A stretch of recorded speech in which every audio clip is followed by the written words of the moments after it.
સાબરકાંઠામાં ઉમેદવાર નહીં બદલાય, સીએમની બેઠકમાં સ્પષ્ટ થઈ સ્થિતિ। આજે ગાંધીનગરમાં મુખ્યમંત્રી ભૂપેન્દ્ર પટેલના નિવાસસ્થાને સાબરકાંઠા બેઠક પર ચાલી રહેલા વિવાદને ઉકેલવા માટે બેઠક યોજાઈ હતી।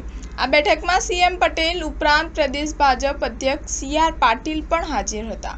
સૂત્રો તરફથી આ બેઠકને લઈને માહિતી સામે આવી છે કે સાબરકાંઠા બેઠક પર ઉમેદવાર નહીં બદલાય। બેઠકમાં તમામને એક જૂથ થઈ ભાજપ માટે કામ કરવા સૂચના અપાઈ છે। પક્ષ અને ઉમેદવાર વિરુદ્ધના કાર્યક્રમ બંધ કરવાની સૂચના અપાઈ છે।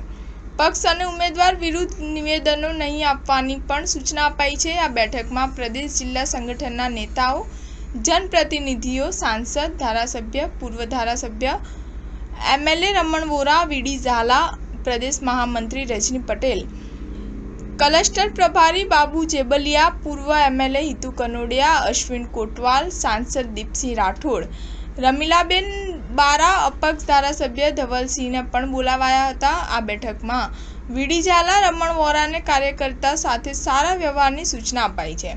પક્ષ વિરોધી પડદા પાછળની રમત બંધ કરવાની સૂચના અપાઈ છે। ખાસ વાત એ છે કે અરવલ્લી અને સાબરકાંઠામાં વિરોધ ખાળવા તમામને સ્પષ્ટ અને કડક સૂચના અપાઈ છે। ભીખાજી ઠાકોરના ગ્રુપને વિરોધ બંધ સૂચના અપાઈ છે। સ્ટાર ન્યૂઝ 7 હંમેશા સચ્ચાઈની સાથે।